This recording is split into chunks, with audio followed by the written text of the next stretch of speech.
Eu quero dar as boas-vindas a todos os presentes. Obrigada pela vossa participação. E hoje vai ser relativamente mais tranquilo. E eu irei apresentar, viram no programa, eu irei apresentar uma comunicação intitulada O Fim das Revoluções, é uma questão, Crise Sanitária em Perspectiva e a Hipótese de um Estado Tecnototalitário Global. Então, esta palestra ocorre no âmbito da terceira Conferência Internacional sobre Direito à Rebelião, reflexões críticas na história da filosofia política no século XX e XXI, no âmbito também do projeto financiado pelo CNPq, e eu escolhi este tema hiper atual, não é? Ou seja, presente dos dias de hoje, por considerar que o nosso papel é exatamente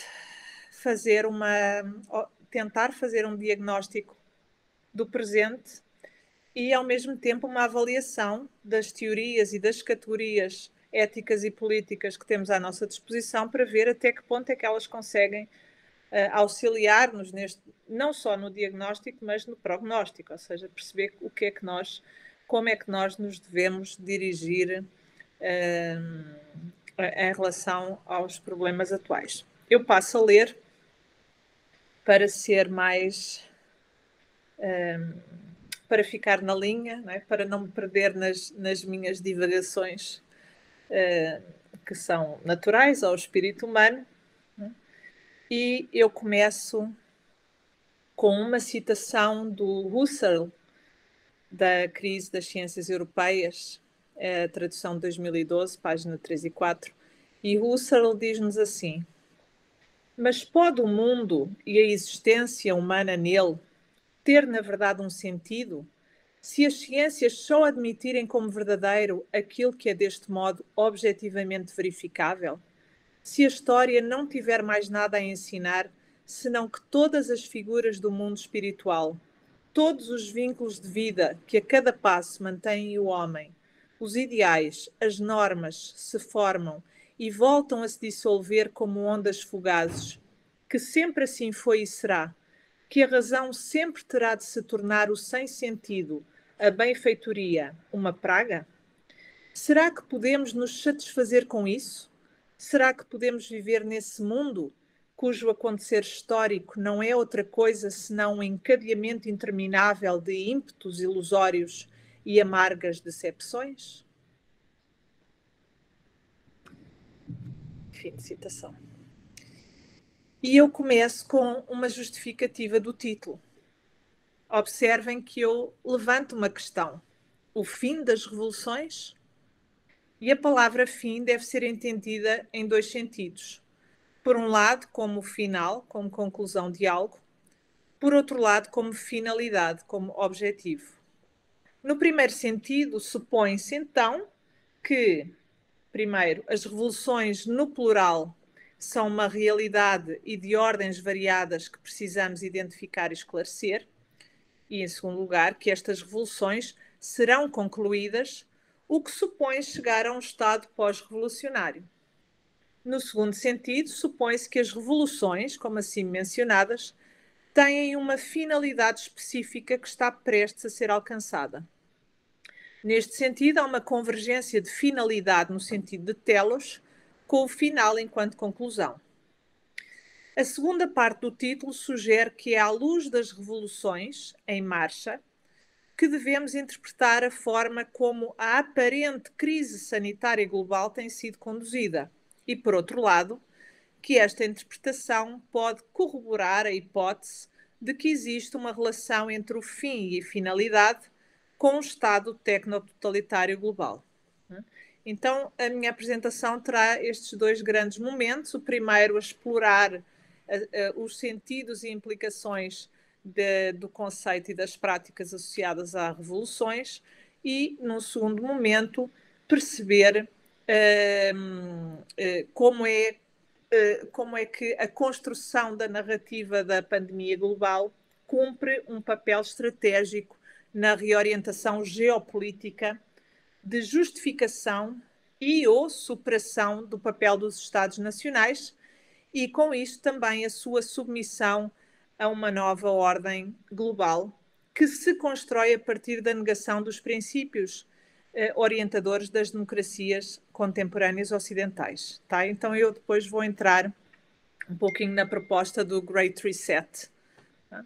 Então, começando pelo início, pela primeira questão, eu parto, quando abordamos o tema da revolução ou das revoluções, geralmente focamos-nos nos processos de declínio ou queda de Estados ou impérios, o que sugere, e agora vou citar o Kroeber, uma necessidade de chegar a acordo acerca das definições dos termos, da duração dos processos revolucionários e da extensão cronológica da história revolucionária. Fim de citação. No entanto, não existe tal acordo. Quando muito, podemos falar de acordos provisórios consoante a disciplina da qual partimos. Kroeber afirma que podemos identificar duas suposições acerca do conceito. Primeiro, a crença de que algumas revoluções foram incomparáveis, como é o caso da Revolução Francesa, da Revolução Russa, a Revolução Gloriosa, a Revolução Americana, a Revolução Chinesa e, por fim, a Revolução Cubana. Esta suposição implica a segunda, a saber que a revolução só tem sucesso quando efetivamente substitui o regime em vigor. No entanto, Kroeber questiona a utilidade e a própria justificativa destas suposições, já que existem teorias incompatíveis entre as causas das revoluções, assim como a própria duração das mesmas. A tendência é considerar que a revolução começa quando o conflito civil se torna evidente entre os rebeldes e o regime. Porém, como Cohen afirma, e é uma citação, mais importante é o modo como a sociedade vem sofrendo mudanças num determinado período de tempo, o que inclui o período antes da transferência do poder e, talvez mais importante ainda, o período depois do novo grupo estar no poder. Fim de citação. Então, eu gostaria de partir da definição de revolução enquanto... Então, é a minha proposta para definir este conceito, enquanto conjunto de esforços de mudança suficientemente fortes, dirigindo-se para objetivos radicais e bem definidos, de descontinuidade com a ordem em vigor, com mobilização significativa da população e com apelo à violência. O Kroeber, que é esse autor que eu também uso, ele define revolução como todas as demandas, sugestões e tentativas de mudança radical e, em adição, todas as mudanças não planejadas igualmente básicas. Ou seja, numa situação revolucionária, identificamos o apelo à mudança de valores, à transformação das relações sociais e até à redefinição do papel da nação em termos da imaginação coletiva. A situação é revolucionária quando o mundo, tal como é, e as visões do mundo, tal como projetadas, não só não coincidem, mas representam polos distantes. Tá? Então, nós temos o mundo como é por um lado e as projeções, e não há um abismo entre os ideais reguladores revolucionários que apelam a essa mudança radical e o mundo tal como está dado. Então, será que no momento em que escrevo, né, estamos diante de uma situação revolucionária? E se sim, porquê? Parece-me que a resposta é afirmativa, e aqui peço paciência para acompanharem o meu raciocínio, pois o que caracteriza o momento presente como revolucionário deve ser considerado do ponto de vista macro, mas também do ponto de vista micro. Por ponto de vista macro, entendo o período desencadeado pela Revolução Francesa e que, de acordo com o François Furet, ainda não foi concluído. Tal como tive a oportunidade de mostrar no ano passado e num capítulo que depois foi publicado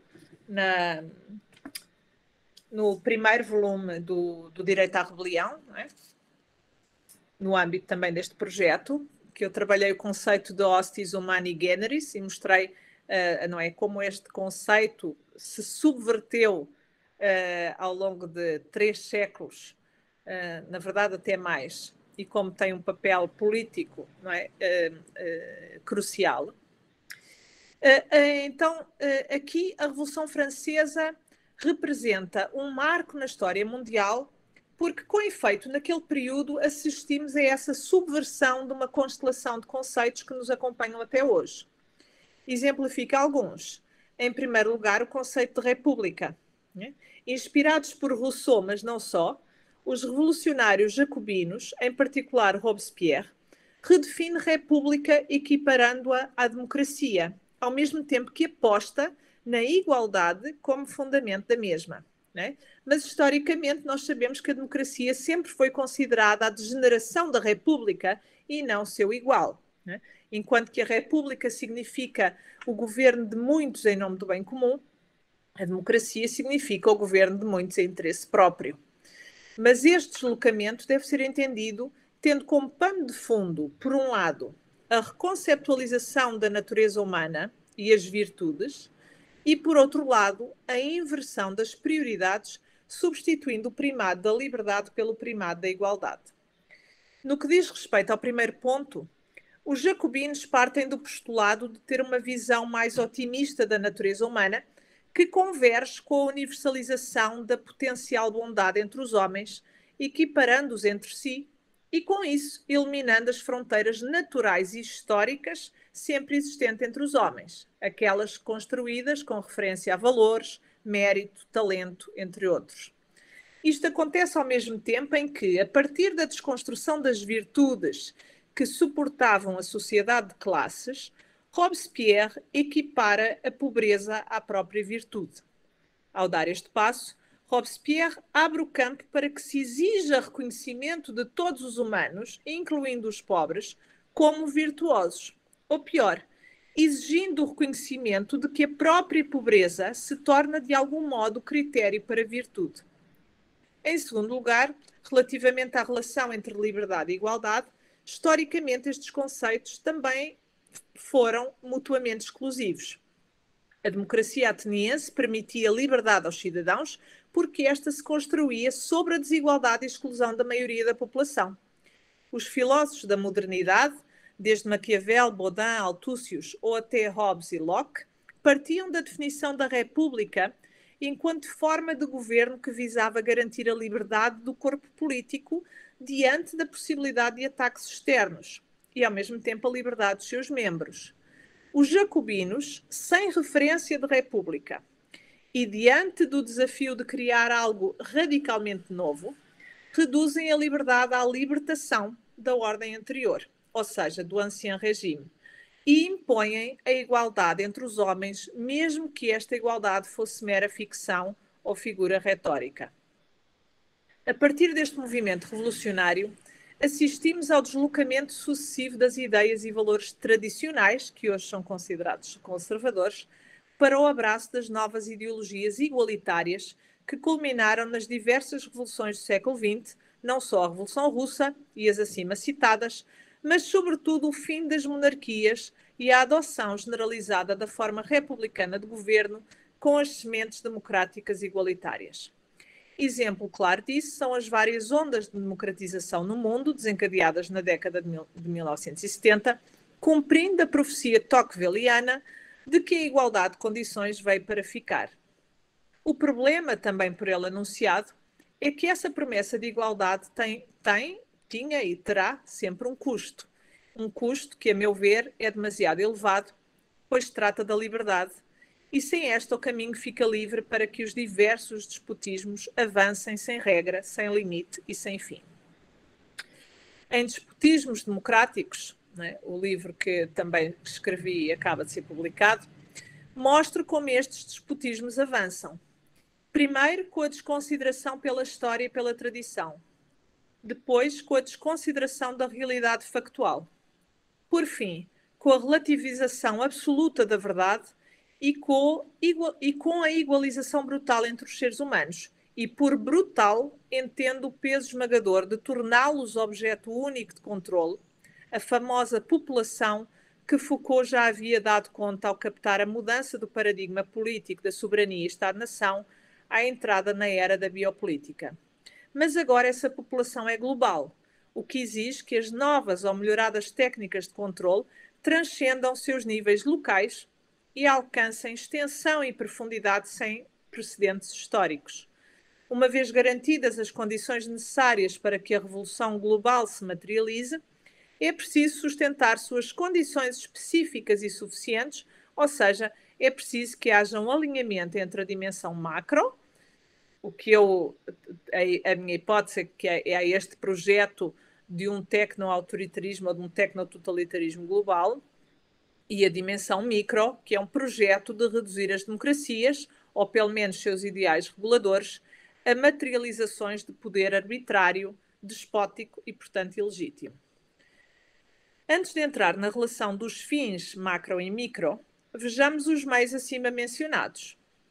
Quando falo em desconsideração pela história e pela tradição, quero sublinhar a interconexão entre a progressiva secularização do mundo ocidental, a ascensão de ideologias político-partidárias progressistas dentro do paradigma ainda tradicional de democracia liberal representativa e a inversão da relação entre liberdade e igualdade, culminando nas propostas contemporâneas de democracia socialista ou socialismo democrático.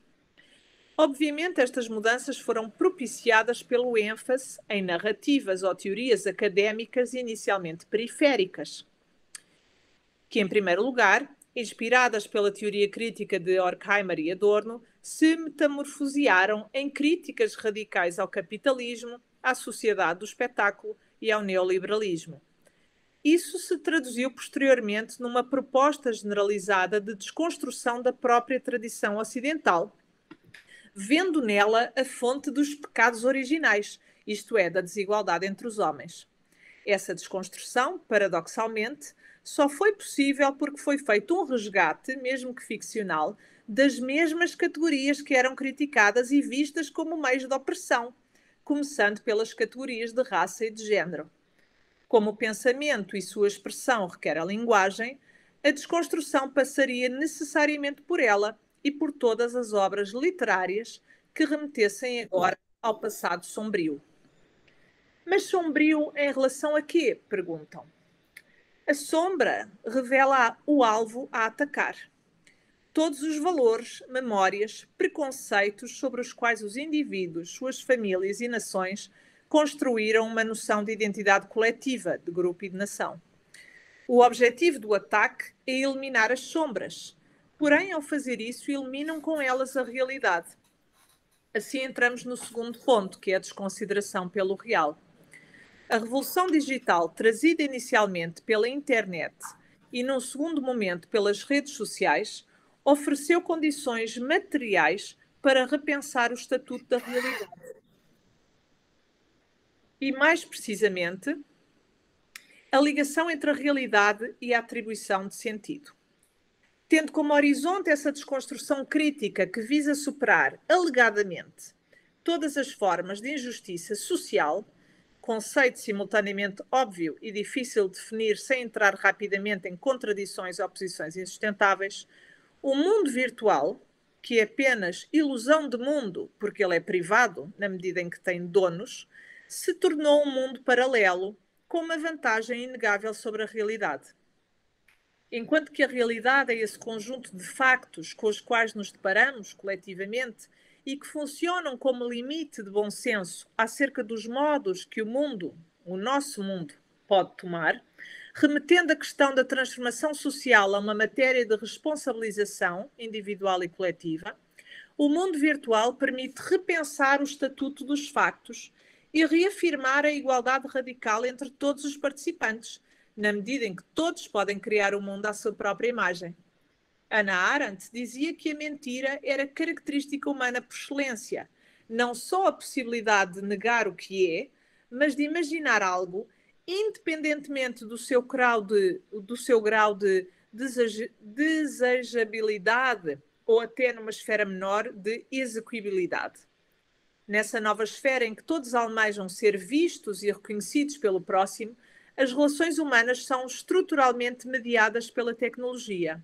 O contacto é em rede e aqui todos conseguem eliminar as frustrações ou imperfeições trazidas pelos corpos e mentes frágeis, corruptíveis e limitados. Desde o retoque das imagens ao controle autoimposto do número de caracteres, somos convidados a ser urgentes, incisivos e ficar só com o essencial. Paradoxalmente, esse essencial é sempre para nós, para os autores das imagens e dos textos ou frases sintéticas, e a autocensura age no sentido de se colocar no lugar do outro, o abstrato, e de querer ser entendido por ele, mesmo que isso signifique reduzir suas formas de expressão ao mínimo. O caminho da realidade ao sensacionalismo fictício é inevitável, já que no mundo real os factos têm uma força material que nos reduz ao nosso lugar do mundo. Num ato de rebeldia adolescente que começa por dizer não às suas heranças e ao seu passado, cada um se projeta como um pequeno Deus, criando seu pequeno mundo, e na medida em que os outros virtuais vão participando desse mundo, as bolhas crescem, dando a ilusão de estabilidade. Infelizmente, essa estabilidade é insustentável e insustentada, pois depende dos cliques, dos likes e dos compartilhamentos. A condição de existência no mundo virtual é frágil e perene. Está sempre à beira do esgotamento ou da implosão. A realidade foi deixada para trás, já que ela é um limite ao potencial humano entre aspas.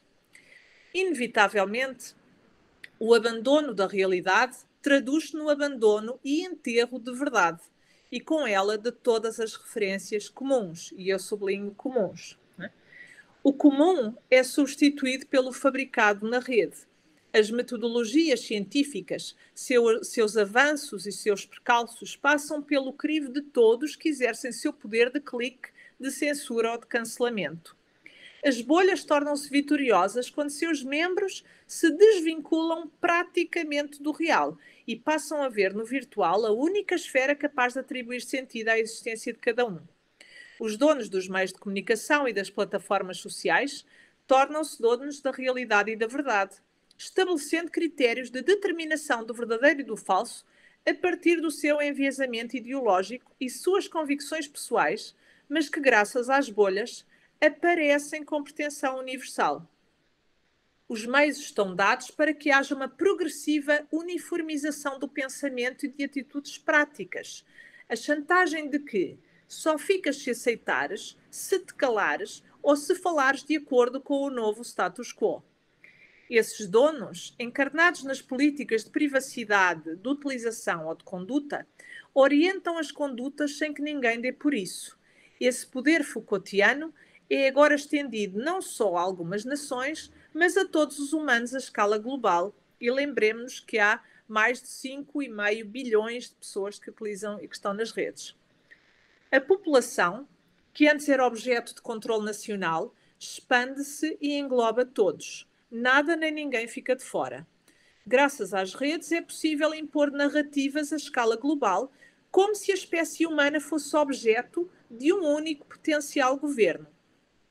Todos se sentem iguais, todos veem as mesmas coisas, todos são formatados da mesma maneira. As diferenciações na apresentação das narrativas não se mantêm na apresentação dos resultados. Afinal, somos todos humanos e só temos o planeta Terra. A simbiose entre o pânico causado pelo medo do vírus e a preocupação das condições de sobrevivência da própria espécie na Terra não são casuais. Ela insere-se num projeto mais vasto de realinhamento cultural, social e político. Pelo menos é isso que eu tentarei mostrar. Então percebemos, com esta brevíssima descrição, que há várias revoluções em curso, isto é, transformações radicais que obrigam a rever a visão do mundo ainda dominante, mas já em possível declínio. As prioridades, ideais e valores são revistos.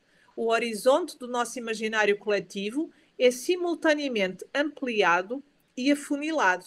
Basta pensar que o mundo está nas nossas mãos, ao mesmo tempo em que nos encontramos cada vez mais distanciados do real.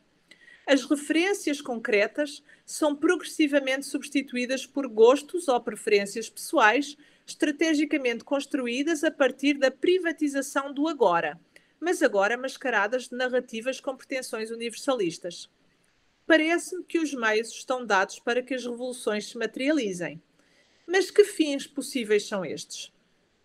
Quero mostrar, agora na segunda parte, que esses fins podem ser reduzidos a um fim mais amplo, nomeadamente a implementação de uma nova ordem mundial com todos os seus subfins implícitos. A reordenação da escala valorativa a nível individual, através da imposição do coletivo, a substituição ou deslocamento do nacional para o global e transnacional e a substituição da grelha moral e política, o que pode ser entendido como erradicação do Ocidente tout court. A erradicação da liberdade e da espiritualidade humanas nas suas formas civis ou religiosas, entre outros. Estes fins ficarão mais claros se olharmos para o modo como a atual crise sanitária global tem sido conduzida e como ela está associada com este projeto mais amplo, exemplificado pela proposta do Great Reset, liderada pelo Fórum Económico Mundial. Tá? E com isto entramos no segundo momento.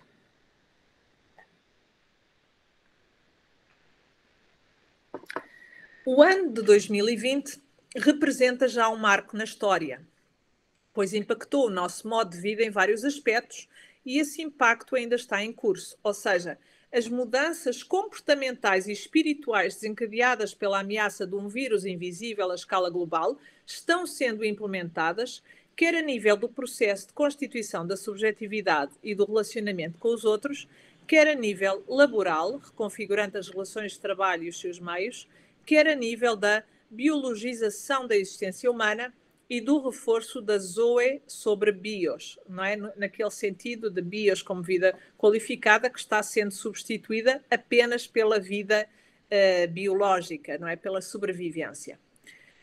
Não entrarei aqui nos detalhes do avanço do vírus e as respostas dos vários países, não é? Desde os países comunistas de partido único às ditas democracias representativas liberais. Chamo, porém, a atenção para dois fatores curiosos.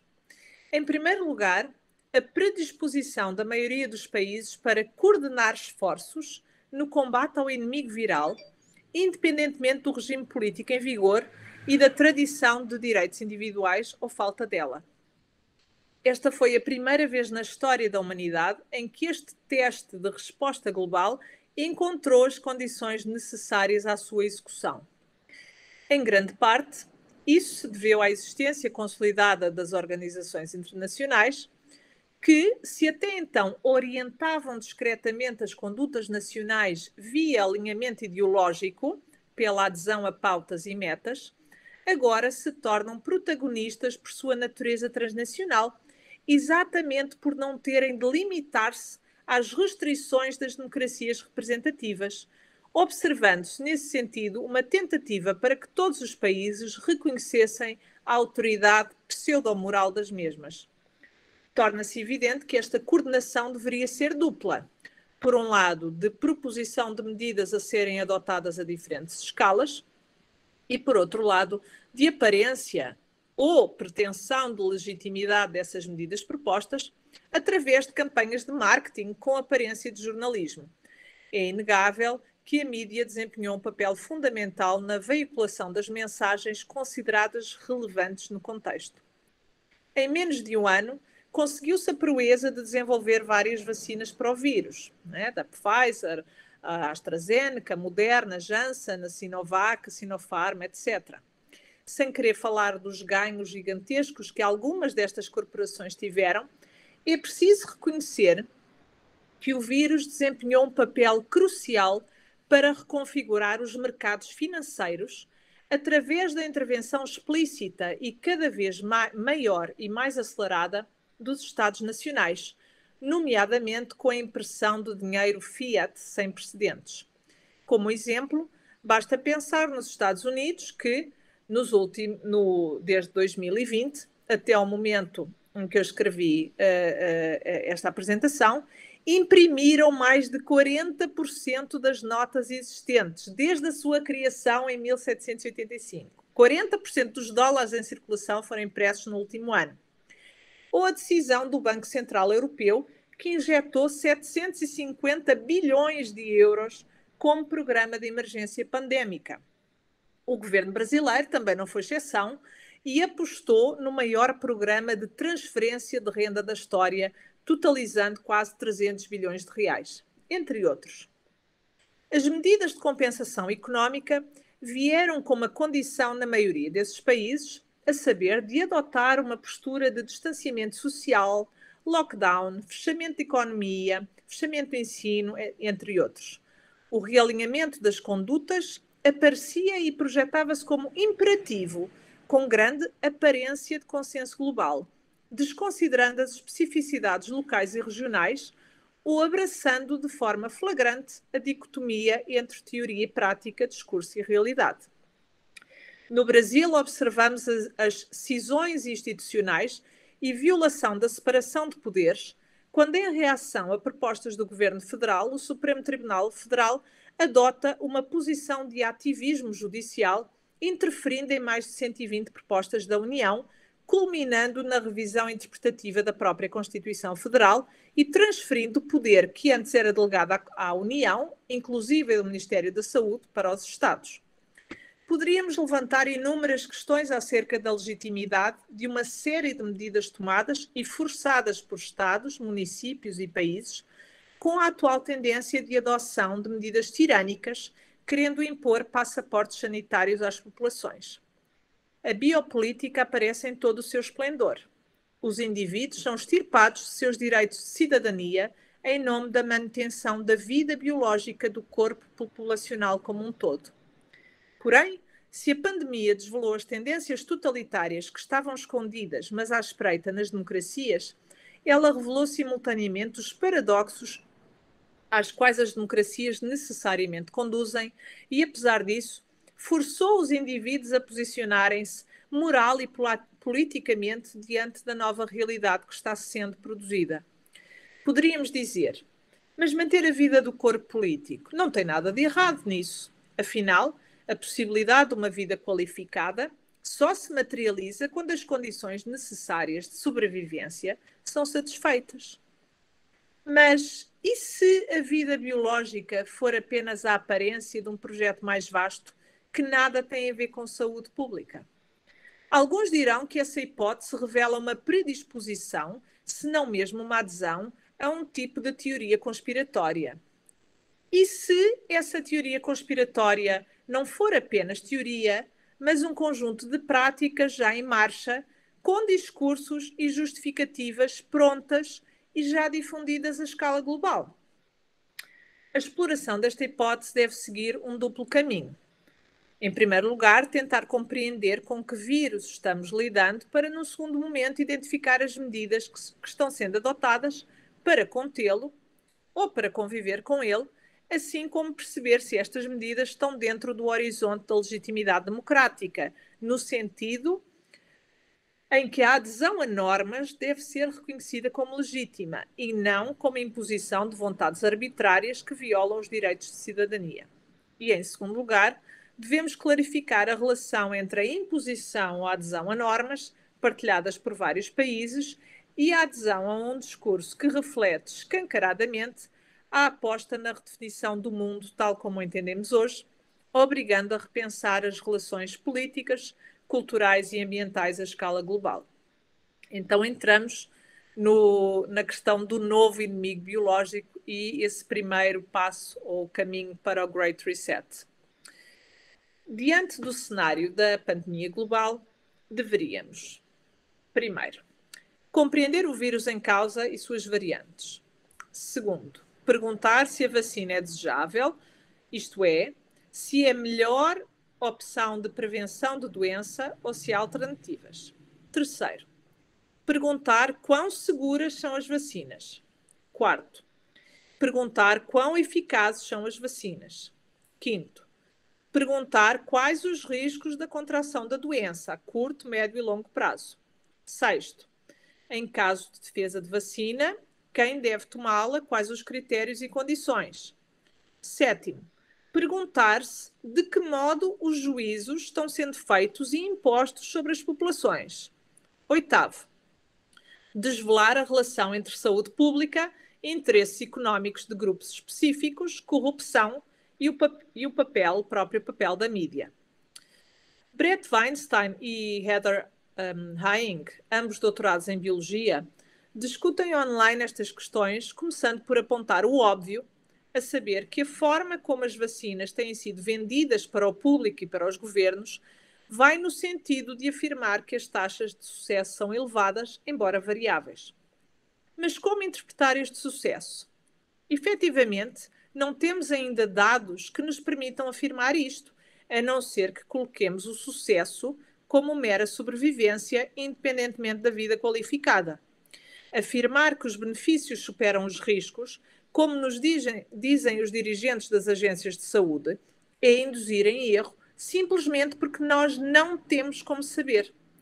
Em particular, as vacinas que usam a mRNA estão sendo aplicadas nos humanos pela primeira vez. A atual pandemia parece cumprir um papel de iniciação no reordenamento do mundo e na imposição progressiva de uma nova ordem mundial. Não se trata aqui de teorias conspiratórias, mas sim de conspirações de facto que se manifestam à luz do dia. Veja-se, por exemplo, o livro publicado ainda em 2020, intitulado Covid-19 e o Great Reset, onde nele os autores Klaus Schwab e Thierry Mallaré afirmam logo na introdução que com o Covid, e eu cito, nada voltará ao normal. Nada voltará ao sentido quebrado de normalidade que prevaleceu antes da crise, porque a pandemia do coronavírus marca uma inflexão fundamental na nossa trajetória global. O mundo, tal como o conhecíamos nos primeiros meses de 2020, já não existe e foi dissolvido no contexto pandémico. Mudanças radicais de tal consequência estão chegando, fazendo com que alguns se refiram à era antes do coronavírus, AC, e depois do coronavírus, DC. A mudança e consequências imprevisíveis irão moldar um novo normal radicalmente diferente daquele que estamos progressivamente deixando para trás. Muitas de nossas crenças e pressupostos acerca de como o mundo poderia ser irão ser abalados no processo. Fim de citação. Alguém poderia dizer, acerca desta passagem, que é uma descrição do que já está acontecendo. Porém, essa naturalidade da interpretação que se assume revela, por outro lado, intuições assustadoras que devem ser transformadas em hipóteses e que devemos testar. Para começar, a naturalidade de que nada voltará ao normal, de que o mundo nunca mais será o mesmo, nem o modo como nos movemos, relacionamos, produzimos, trabalhamos e nos pensamos a nós mesmos. Em segundo lugar, a coincidência entre o DC e AC não passa despercebida. Na conquista total da biopolítica, qualquer referência a Deus, neste caso a Cristo, é substituída pelo vírus biológico. A redução do tipo de vida que podemos ter e no breve futuro seremos capazes de imaginar, é feita a partir da negação da transcendência e da imposição da ordem material biológica. Ora, a experiência da pandemia não é nova na história da humanidade.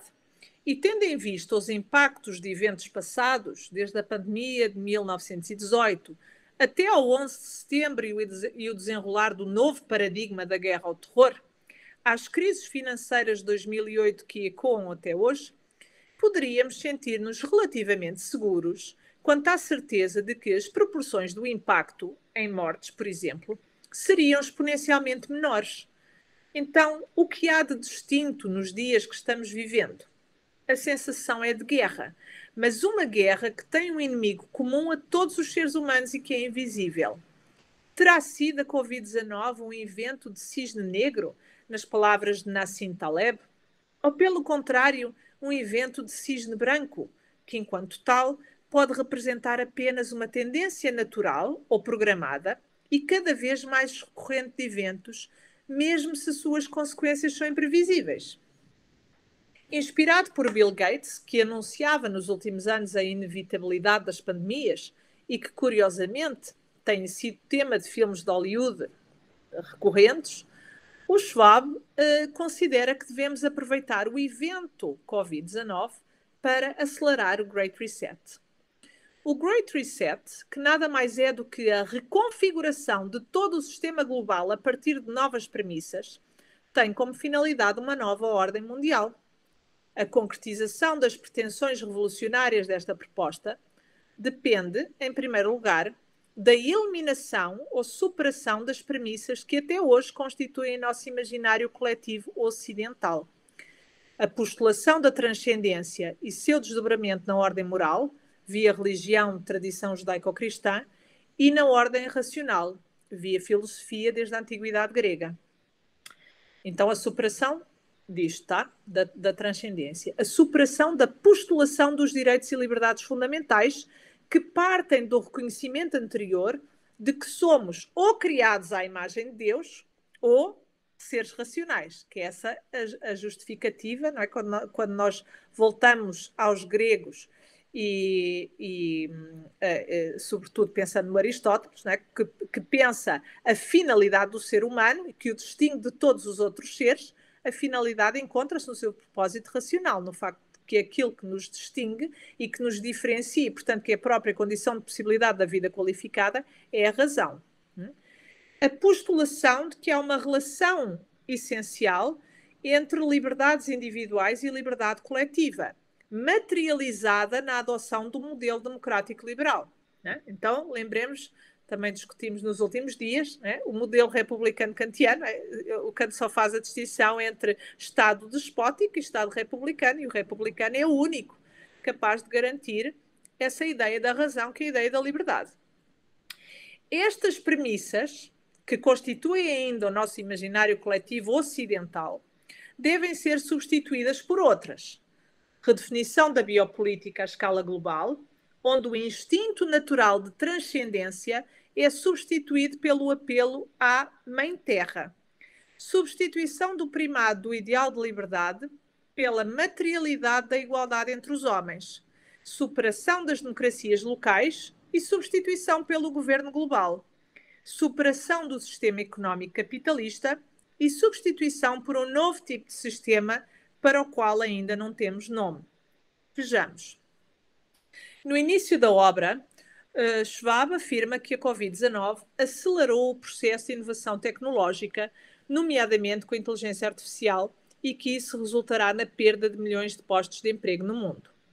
A reconfiguração das relações de trabalho, a alteração dos empregos, seja com a erradicação de muitos, ou a redefinição de outros, ou a invenção ainda de novos postos de trabalho que nós não conseguimos imaginar, aliada às transformações da economia e produção, obriga a repensar o propósito dos Estados nacionais, suas políticas monetárias, assim como o modo como os objetivos de crescimento têm sido perseguidos e medidos.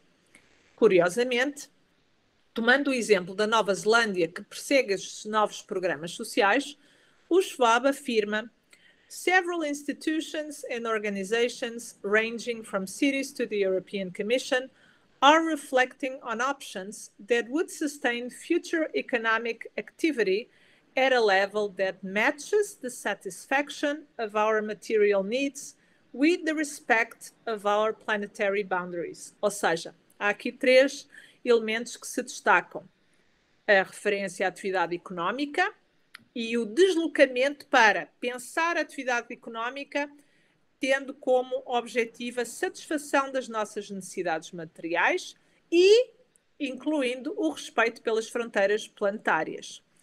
Daí se segue que, e eu vou ler no inglês no original, We do not know yet whether the tyranny of GDP growth will come to an end. Não é? Ou seja, não sabemos se a tirania do PIB, do crescimento do PIB, vai acabar. Não é? O crescimento do PIB, associação com tirania. But different signals suggests that the pandemic may accelerate changes in many of our well-entrenched social norms.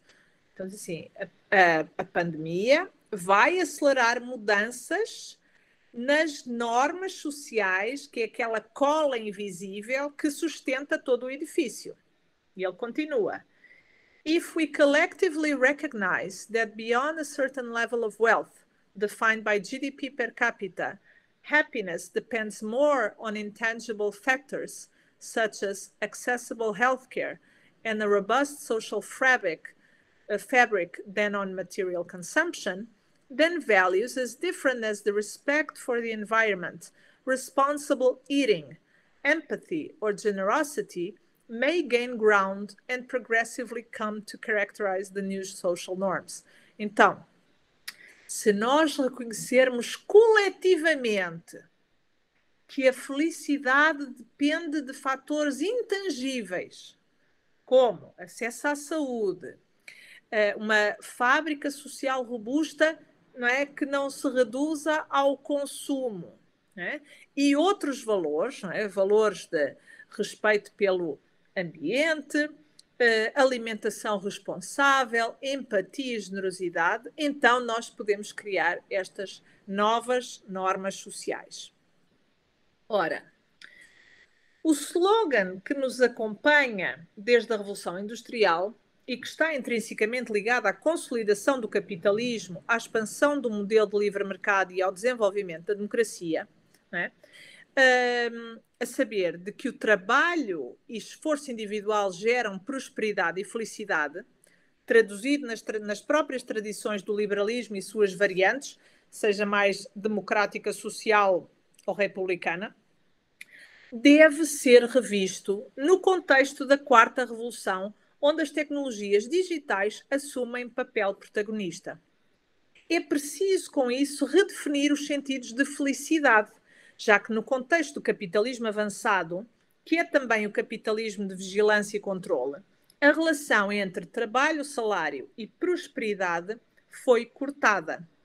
Basta observar que desde a desvinculação do dólar do padrão ouro até aos dias de hoje, portanto, 1971 até aos dias de hoje, a moeda fiat, portanto, as moedas nacionais, se desvaloriza consistentemente, o que significa dizer que os salários, apesar dos ajustes pontuais, não conseguem traduzir-se em manutenção do poder de compra, nem na manutenção da aspiração de uma reserva financeira, visando acumulação para o futuro ou investimento em bens duradouros, como o tradicional exemplo da casa própria.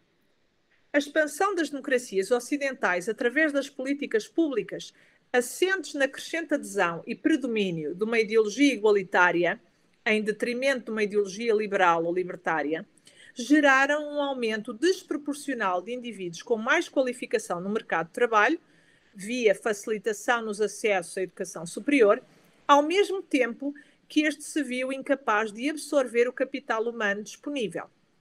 Este fenómeno, aliado à facilitação de créditos, induziu as classes mais baixas a projetar-se e a passar a incluir-se nas classes médias através da dívida e da normalização do consumo. A própria educação virou mercadoria e seus consumidores entraram neste novo espaço graças a mais endividamento. Dívidas estas que, uma vez lançados no mercado de trabalho do mundo real, dificilmente conseguem ser pagas ou então levam uma dívida. Eu vou dar um exemplo. Eu tenho colegas meus que, da altura que eu estava a fazer o mestrado e o doutorado nos Estados Unidos, portanto isto foi há 20 anos atrás, 21 anos, que eu fui para lá no ano 2000, e que só este ano, pelo menos um deles, só este ano conseguiu terminar de pagar a dívida. Demorou 20 anos, tá? Já é professor associado e demorou 20 anos para pagar a dívida estudantil. E há muitos que não conseguem pagar a dívida e que declaram a bancarrota, não é? Falência. Se o emprego agora é fonte de rendimento com destino definido, e o destino definido é exatamente o pagamento da dívida contraída para ter esse mesmo emprego através da formação educacional, então aqueles sonhos que eram reais para a geração anterior, de emprego, casa própria, estabilidade financeira, se tornam miragens ou utopias. A felicidade que antes era associada a esses conceitos e práticas, deve encontrar repouso em outra constelação conceptual. Os elementos para a criação do novo mundo estão lançados. É a nova geração, aquela que já não tem aspirações de propriedade e prosperidade, que nas palavras dos autores promete a mudança. E eles dizem: The young generation is firmly at the vanguard of social change. Tá? Então a geração mais jovem está na vanguarda da mudança social. Há pouca dúvida de que essa geração será o catalisador da mudança e a fonte do momento crítico para o Great Reset. Ou seja, esta geração que já não consegue sequer, ou seja, para quem aquilo que era real e execuível e uma finalidade assim sensata já não consegue cumprir, quer dizer, se torna utopia, se torna uma miragem. O catalisador para esta mudança foi a pandemia, associada a outros fenómenos igualmente significativos, pelo menos no sentido em que lhes foi dada não só visibilidade global, mas também lhes foi dada uma grelha conceptual interpretativa já pronta, apresentada e imposta hegemonicamente. E aqui um exemplo é o caso da morte de George Floyd, que foi utilizada e abusada politicamente em todos os sentidos. O cenário wokeista, tá? E aqui eu uso, que é um conceito que eu uso bastante no meu livro, num capítulo, do wokeism, que eu não traduzo, porque é a caracterização de um movimento que acontece nos Estados Unidos, mas que já foi importado para a Europa e o Brasil também não ficou de fora. Não é? Então este cenário wokeista, em que injustiça social, racismo estrutural e patriarcado opressor se tornam as lentes interpretativas do mundo, está refletido e embutido em toda a leitura dos autores, assim como na conclusão pretensamente socialista, mas certamente totalitária, por eles proposta. Pensemos na substituição da premissa de liberdade individual e coletiva pela premissa de igualdade. Hoje, virou um lugar comum afirmar que devemos combater as desigualdades extremas. O combate às desigualdades extremas, per se, não tem nada de negativo. Como diz o Douglas Murray, entre muitos outros, não é? Ninguém no seu juízo perfeito vai defender uma desigualdade estrutural, porque isso é não só irracional, mas escapa a todo o bom senso. Mas quando falamos de igualdade e desigualdade, ignoramos, desconhecemos ou escondemos uma outra relação, a saber, a relação entre igualdade e justiça, e eliminamos do nosso horizonte conceptual a liberdade. Quando falamos de desigualdade, supomos incorretamente que toda a desigualdade é fruto e expressão de injustiça, que a desigualdade é um mal em si, que deve ser eliminado.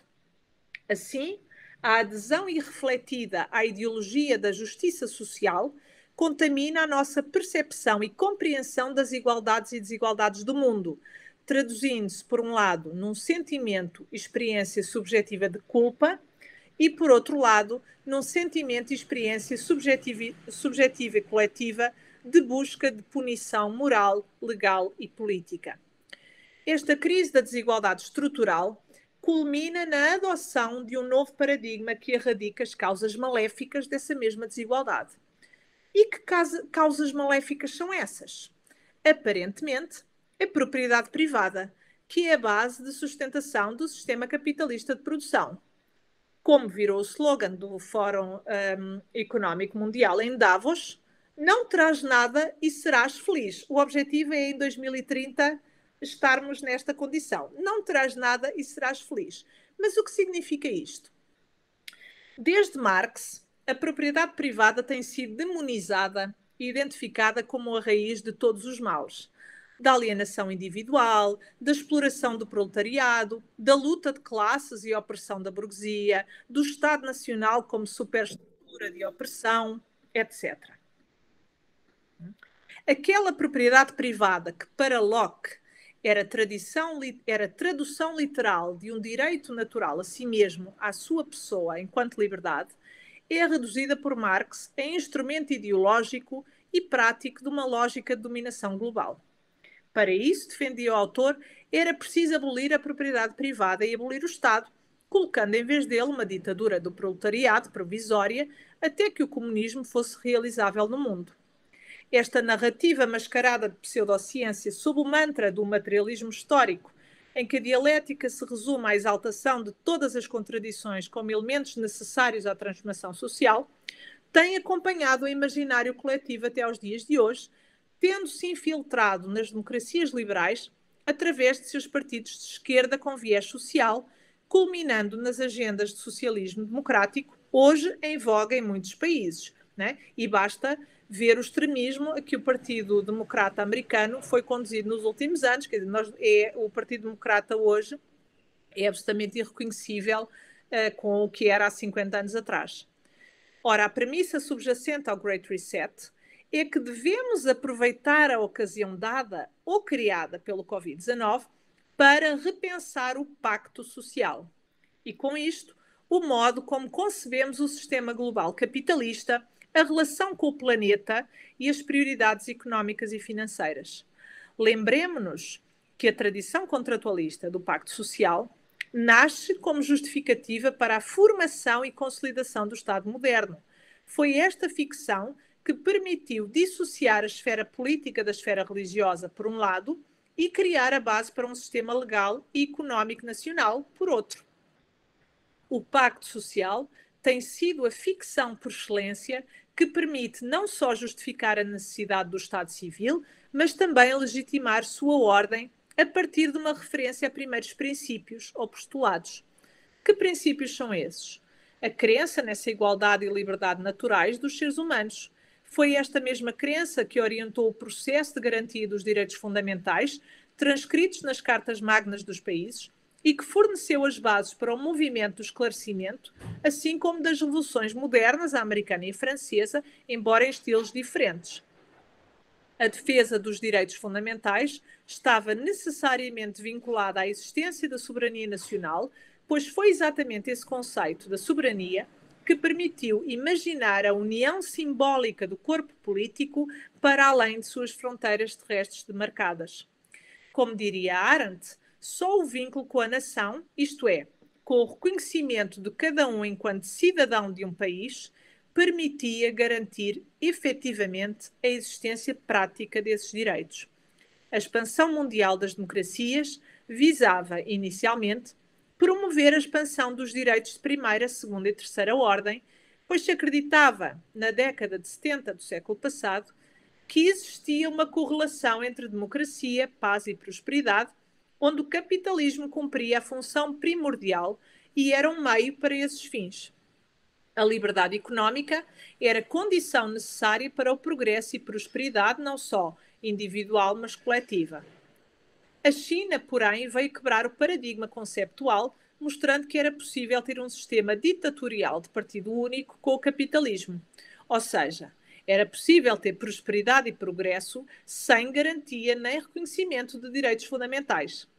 Nas 2 últimas décadas, a China tornou-se a grande potência económica mundial, ameaçando a reordenação geopolítica e competindo diretamente com os Estados Unidos, não só em termos económicos, mas em termos militares. Hoje, a pandemia aparece como um grande teste às formas de governo em vigor.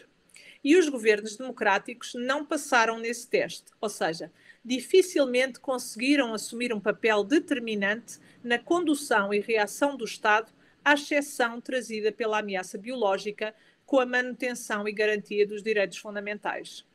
As tendências antidemocráticas nacionais vieram à tona e, graças à existência desses organismos internacionais, uma narrativa global foi imposta, sugerindo a adoção de medidas que escapavam a qualquer tipo de controle democrático.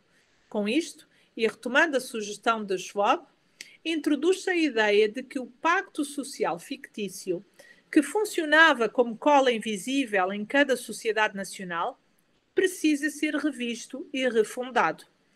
Isso significa dizer que as condições e critérios para pensar esse pacto social devem ser determinadas à luz da escala global diante de ameaças e riscos possíveis, não só biológicos, como foi e ainda é o exemplo da Covid, mas também riscos cibernéticos, como já anunciado pelo Fórum Económico Mundial, que desde 2020 vem testando uma possível pandemia digital e que tem data marcada para o próximo ano, 2022, sob a designação de Cyber Polygon. Tá? Então, nós sabemos que no próximo ano nós teremos um teste aí de pandemia digital. Afirmam os autores que, inevitavelmente, um bom contrato social para a China será diferente de um contrato para os Estados Unidos e também para a Suécia ou Nigéria. No entanto, todos eles devem partilhar princípios comuns, a necessidade absoluta para o qual cada um deles foi feito. E dois princípios são, diz, uma provisão mais ampla, se não mesmo universal, de assistência social ou segurança social, saúde e serviços básicos. E segundo, devemos dar um passo em direção à proteção dos trabalhadores, daqueles que estão em situações mais vulneráveis, não é? Então, que nós pensamos que os independentes, os autónomos, etc. Agora vamos ver o que é que eles estão aqui a dizer. Eles estão afirmando que as diferenças que nós hoje ainda consideramos significativas, pensando entre democracia liberal por um lado e tirania ou regime totalitário de partido único por outro, não, os dois devem ter os mesmos princípios reguladores. O compromisso comum, assistência social, proteção trabalhista. E o princípio orientador é o da justiça social e combate às desigualdades estruturais trazidas pelo racismo, patriarcado, género, etc., em que a vida a manter é biológica, ou seja, nós estamos a falar da ordem da sobrevivência material dos corpos. O horizonte partilhado é claramente o da biopolítica, em que as liberdades individuais ficam à margem, tanto que elas nem são mencionadas, se não forem mesmo excluídas da reflexão e redefinição dos termos da vida comum. É com isto em mente que devemos compreender a afirmação seguinte. No início de uma secção do texto que se chama Geopolitical Reset, eles dizem: a conectividade entre geopolítica e pandemia vai nos dois sentidos. Por um lado, o fim caótico do multilateralismo, o vácuo da governança global e a ascensão de várias formas de nacionalismo tornam mais difícil lidar com the outbreak, portanto, com a pandemia. Por outro lado, a pandemia está a exacerbar e a acelerar tendências geopolíticas que já existiam e que já estavam aparentes antes da crise se evidenciar com a pandemia. Tá? Então, devemos observar duas coisas. Primeira coisa, nacionalismo, ou seja, soberania nacional, que é exatamente o garantidor dos direitos fundamentais, passa a ser visto como obstáculo à gestão dos riscos. Pandemias, creches económicos, cibernéticos, seja o que for. Portanto, a soberania nacional é um obstáculo. E, em segundo lugar, que diante da experiência trazida pela pandemia atual, torna-se mais evidente as tendências progressistas globalistas que já estavam em marcha, de facto, nos países democráticos através desse alinhamento e desse realinhamento político dentro dos partidos, tá? E da condição da política específica. Então, aqui devemos nos perguntar: porquê a demonização do nacionalismo e com ela, portanto, o ataque à soberania nacional é o ataque à própria democracia, se nós pensarmos que a democracia é sempre nacional, é sempre situada, é sempre concreta? Como poderia a desvinculação com a soberania nacional, que é exatamente aquilo que garante os nossos direitos fundamentais, traduzir-se numa melhora de expectativas e qualidade de vida dos indivíduos? Há que primeiro definir essa melhora hipotética. De novo, somos remetidos à grande questão levantada pela biopolítica e à própria origem da filosofia. Que vida merece ser vivida? Se considerarmos que a melhora é apenas a garantia da sobrevivência, esse critério é mínimo, pois nada nos diz acerca da qualidade dessa sobrevida, nem o modo como essa sobrevivência é garantida. Poderia haver uma dissociação total entre vida biológica material e valores, em que a própria vida deixa de ter valor, a não ser pelo facto de cumprir um papel instrumental determinado pela elite na relação com o todo. Mas essa leitura conduz-nos a um regresso ao passado ainda recente, no sentido de pensar os corpos políticos através de metáforas de medicina, em que todos aqueles que não se conformam com a nova ordem são rotulados de inimigos, vírus, ameaças biológicas, tornando-se com isso justificável a sua eliminação. Essa foi a lógica subjacente ao nazismo e aos regimes totalitários de esquerda do século XX. Schwab retoma ainda o conceito de trilema do Danny Roderick, que é um conceito que ele introduziu em 2011, de que existe um conflito irresolúvel entre globalização económica, democracia política e nação-Estado.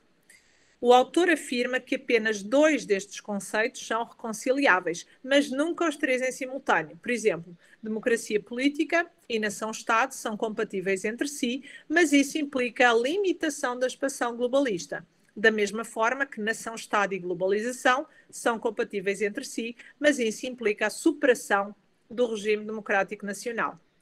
Adotando esta lente conceptual para diagnosticar nossa condição, parece-me que hoje estamos diante do dilema entre globalização e recuperação das democracias nacionais. Embora para mim seja óbvio o que se deva escolher, nomeadamente a defesa dos direitos individuais que só as democracias concretas podem garantir efetivamente, não é evidente como essa luta possa traduzir-se em vitória, dadas as variáveis disponíveis. E o Schwab diz...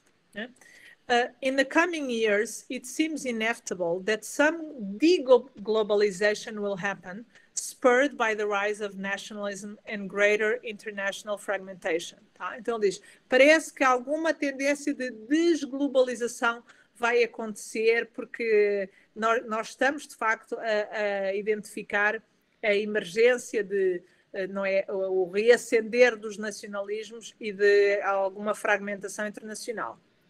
Ele diz, não faz sentido tentar restaurar o status quo anterior, que era o discurso da hiperglobalização, não é? Que nós levamos com esse discurso, sei lá, 20 anos. Mas é importante limitar o prejuízo, não é? O prejuízo trazido por esse discurso, que pode precipitar um sofrimento económico e social ainda maior. Não está explícito o que seria isso. Uma retirada da globalização, então isto é o que eles dizem que poderia acontecer, uma retirada da globalização irá traduzir-se em guerras comerciais e monetárias, né? Danificando as economias nacionais e provocando, não é, nacionalismos de clãs étnicos, etc. Diferentes tipos de nacionalismos. E depois, o estabelecimento de uma forma de globalização muito mais inclusiva e equitativa que se torne sustentável do ponto de vista social e ambiental, é a única maneira que nós temos de lidar com esta retirada da globalização. Ou seja, nós temos que substituir, vendo o cenário atual das divergências, ainda de alguns resistentes a esta nova ordem, não é? Nós temos que impor esta nova ordem por outro meio. Claro, não é? Vocês já perceberam que eles não partilham da minha opinião, não é? Eles têm exatamente a posição oposta à minha. Eles consideram que o objetivo não é reforçar as democracias locais, mas sim aproveitar o caos gerado pela pandemia para estabelecer uma governança global, atribuindo-lhes the most natural and effective mitigating factor against protectionism tendencies, ou seja, mitigando as tendências protecionistas. Não é? De novo, protecionismo, nacionalismo, soberania, direitos, tudo isto são obstáculos que nós temos que eles querem eliminar e ameaçam. There is no time to waste, não há tempo a perder. If we do not improve the functioning and legitimacy of our global institutions, the world will soon become unmanageable and very dangerous.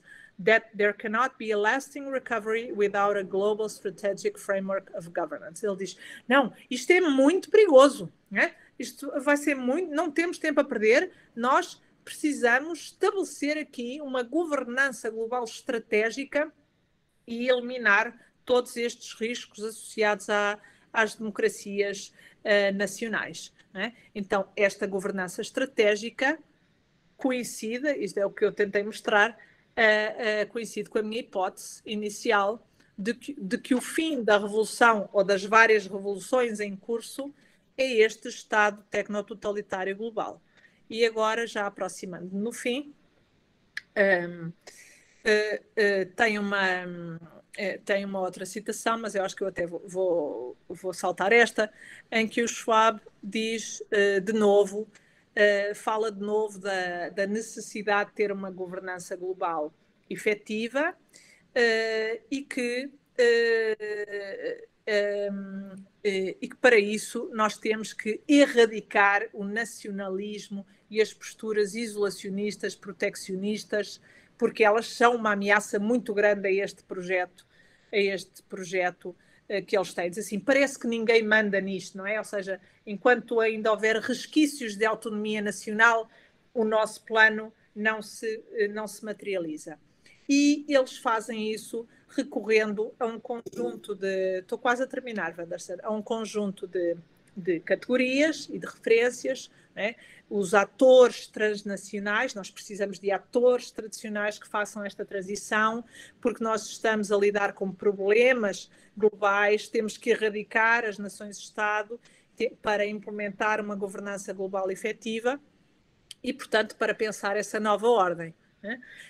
Não há nenhuma menção à democracia, né? Nenhuma. E isso é claro porque as democracias são um obstáculo à nova ordem. Então foi preciso criar a narrativa dos problemas globais que exigem soluções globais para depois conduzir os indivíduos, ou seja, orientar as condutas, isto também é uma forma de orientação das condutas, para levá-los a crer que esses problemas exigem esforços coletivos, obrigando à inversão das prioridades, ou seja, de que o coletivo é hierarquicamente superior ao individual e que o bem comum é mais importante que o bem individual e, portanto, que as liberdades individuais tornam-se um luxo que não podemos pagar.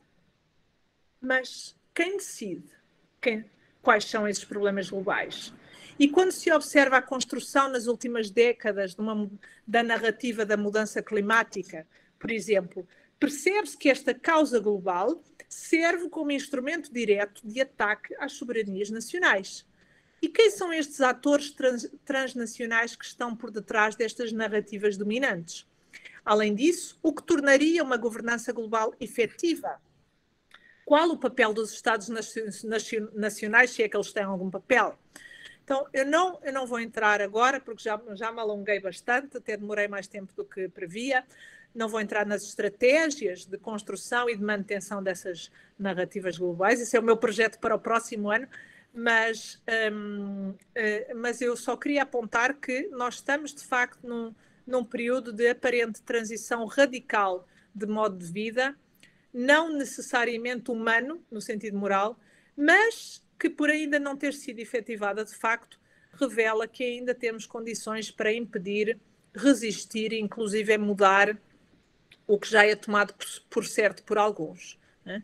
Então, o contexto da pandemia veio dar visibilidade ao que já era de facto, a saber, essa submersão da política, que é sempre democrática, em biopolítica, e a tentativa de erradicação de todas as esferas de liberdade humana a partir da substituição progressiva de uma grelha de controle, vigilância e supervisão. Com efeito, os indivíduos, como Foucault já apontara com exatidão, têm sido redefinidos e limitados a seu papel insignificante no contexto da biopolítica, em que a população é o único objeto de análise, controle e condução. Os Estados nacionais reduzem-se facilmente a meios, tendo como fim a efetividade da governança global. Quem governa? Com certeza, esses atores transnacionais não se submetem a nenhum tipo de accountability democrática. Os tecnocratas das fundações mundiais, os Bill Gates, os George Soros e os Bezos do mundo, se autodesignam, cada um a seu estilo, como responsáveis e detentores de direitos únicos, sem que ninguém se possa contrapor. A metáfora do Leviatã adquire novo sentido e escopo. Aproveitando a ameaça de um vírus invisível que a qualquer momento se pode transmutar e atacar de novo, preparando-nos para novas pandemias inevitáveis, que são os famosos cisnes brancos, o desafio é agora desmantelar as democracias locais para que os povos fiquem sem voz e sem qualquer tipo de representação. Não é por acaso que as democracias se tenham tornado sociedades de vigilância e controle, e que a pandemia tenha servido como primeiro teste de realinhamento das condutas, de forma a eliminar progressivamente as experiências de liberdade, começando pela liberdade de movimento. Diante das novas tecnologias sendo empregues, a hipótese da nova ordem mundial obriga à vulgarização do estado de exceção, exigindo a maximização das tecnologias como seus meios de controle, vigilância, mas também punição. O cultivo de novos hábitos, que passa a ser o hábito da negação e erosão de valores, privar-nos-á do que nos torna únicos e humanos, a saber, a responsabilidade, a não ser que tenhamos coragem de recuperar o que a tradição e a história nos deixou e, com elas, atrever-nos a projetar um novo sentido para as nossas vidas, que só pode desvelar-se se recuperarmos, antes de mais, a nossa vida em comum. E eu vou terminar, comecei com Husserl e vou terminar com Husserl. E ele diz: a crise da existência europeia tem apenas duas saídas: a decadência da Europa no afastamento perante o seu próprio sentido racional de vida, a queda na fobia ao espírito e na barbárie, ou então o renascimento da Europa a partir do espírito da filosofia, por meio de um heroísmo da razão que supere definitivamente o naturalismo. O maior perigo da Europa é o cansaço. Se lutarmos contra este perigo de todos os perigos como bons europeus, com aquela valentia que não se rende nem diante de uma luta infinita, então, do incêndio aniquilador da incredulidade, do fogo corrosivo do desespero a respeito da missão humana do Ocidente, das cinzas do cansaço enorme, ressuscitará a fênix de uma nova interioridade de vida e de uma nova espiritualidade, como penhor de um grande e longínquo futuro para o homem, porque só o espírito é imortal. Então terminei, foi um pouquinho longo, peço desculpa por ter sido tão longa, mas terminei a apresentação e agora fico ansiosa pelos vossos comentários ou questões. Teacher. Diga, Wanderson. Congratulations, your presentation was very good. For ends of practicing, let's talk in English. Let me make a question. Do you think that some countries are using the pandemic as an excuse to enforce nepotism?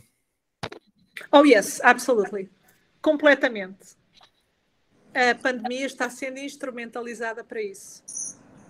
Para suspender aquilo que torna a democracia democrática, que é a garantia dos direitos individuais. Sem dúvida. E that's happened only in countries of socialism? Não. Isto está, a Europa toda está despótica, está tirana. Austrália, Nova Zelândia, Austrália, meu Deus, os australianos estão desesperados. Eu vejo australianos que só estão à espera de conseguir fugir, literalmente, vão, assim que tiverem a fronteira aberta, fogem. É horrível, não é? O assustador é ver que há uma compliance, há uma adesão tão grande a algo que é tão antidemocrático, né? E aqueles que ainda têm um sentido forte e um apreço real pela liberdade,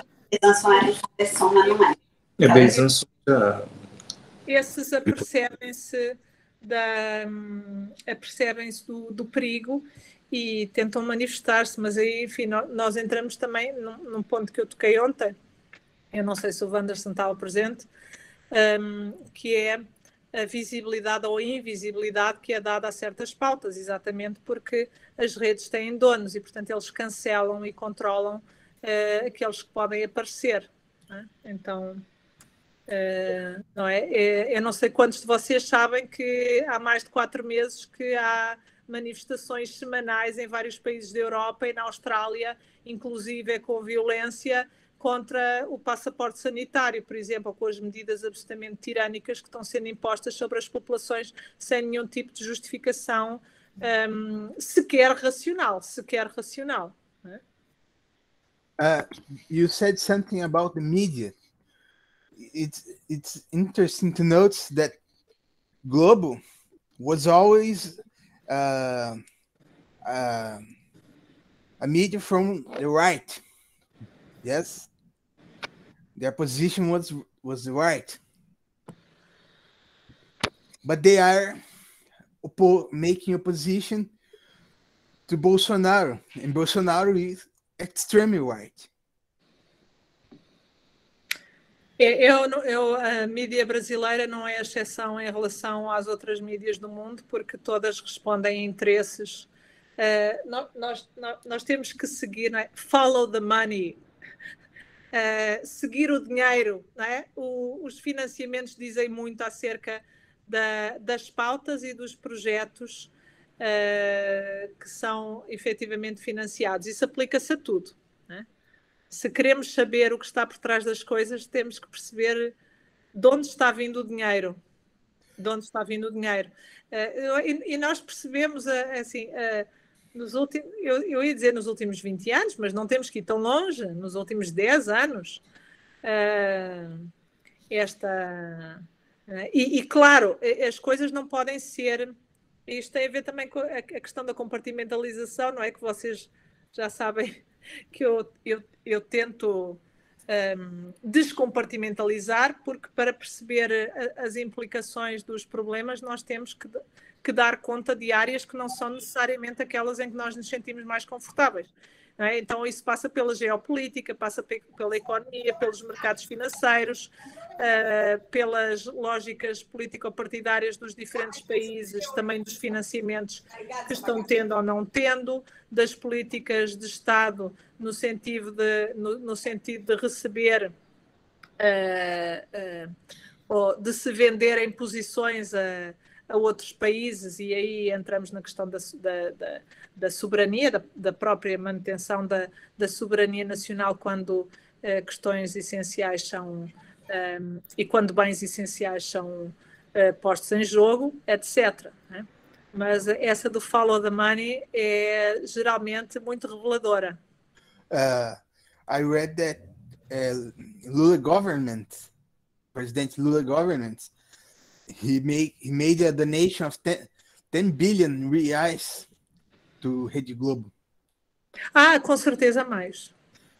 That's why. And Bolsonaro didn't make any donation for Rede Globo. So that's não, o governo atual cortou os financiamentos. That may be one of the reasons they are making opposition to Bolsonaro. Uma das. What do you think will be the order? Não precisa. Nós podemos falar da questão brasileira num outro momento, com mais detalhe, mas porque isso leva-nos para outro problema. All right. Your English is very fine, teacher. Thank you. Obrigada, Wanderson. Eduardo. Boa tarde, os colegas. Mais uma vez, boa tarde, professora Marta. Boa tarde. Professora, então, assim, pelo que entendi dessa explanação da senhora, excelente explanação, diga-se de passagem, um antídoto, seria um antídoto a ao Great Reset, esse agregamento global dos coletivos sociais, na medida em que a tendência seria uma preocupação maior do resgate da solidariedade, né, de uma nova economia baseada no poder da solidariedade, né, da compaixão, da cooperação, do compartilhamento, seria antídoto para tentar...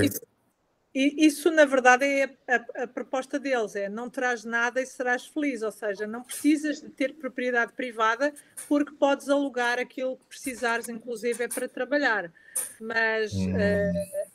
Mas há aqui duas coisas a observar. Primeiro, a própria concepção de natureza humana, tal como ela é projetada. É por isso que eu disse, geralmente as posições mais radicais, elas adotam no discurso e na teoria uma adesão a uma concepção mais otimista da natureza humana, mas que não tem necessariamente embasamento com a realidade. Portanto, é por isso que é importante ter uma postura mais empírica, não é?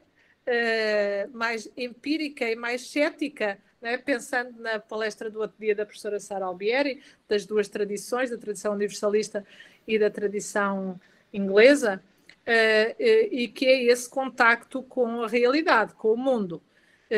Então, isso é uma primeira coisa, só aí já pode ser contestado do ponto de vista da premissa e da postulação e da projeção desse cenário. Mas tem outro que não está dito, mas que nós precisamos, e eu não podia falar de tudo, quer dizer, eu poderia escrever um outro livro só para desenvolver isto, mas que tem a ver o facto de que, para a maioria, se projete a abolição da propriedade privada, não quer dizer que a propriedade privada deixe de existir, porque ela fica nas mãos de alguns.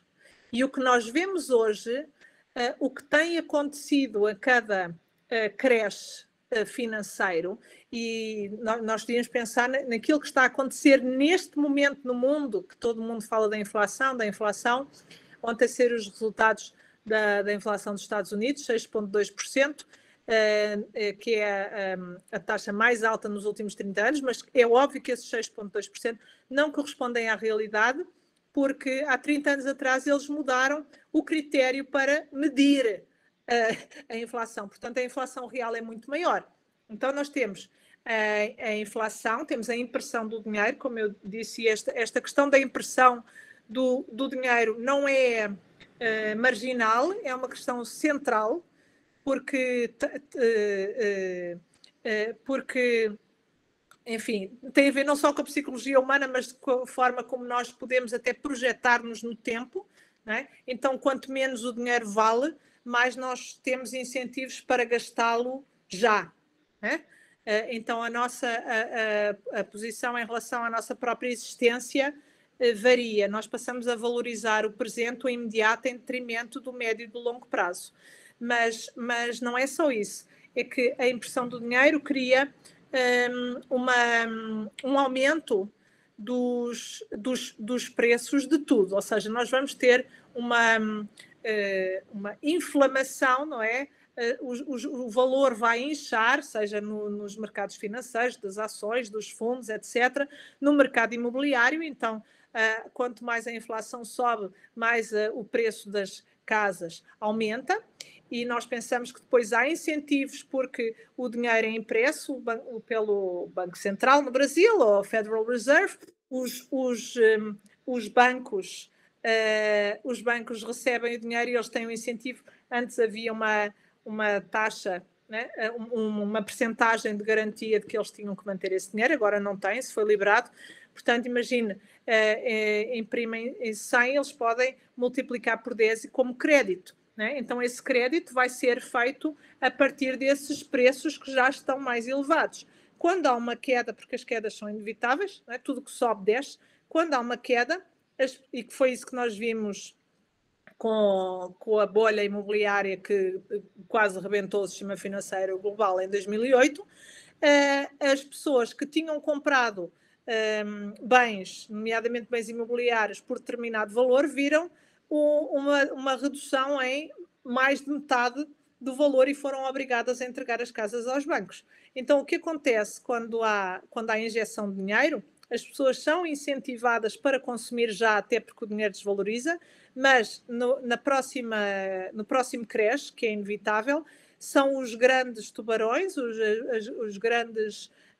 as grandes corporações, os grandes grupos, que vão comprar todo o mercado imobiliário. Então, nós temos cidades, literalmente, que estão a ser compradas por grandes grupos económicos. Na Europa, isso é flagrante, Amsterdão, Berlim e outras, e que já estão a preparar o cenário de relativamente breve, não é? 2030 é já amanhã, de que as pessoas deixarão de ter condições para ter casa própria, portanto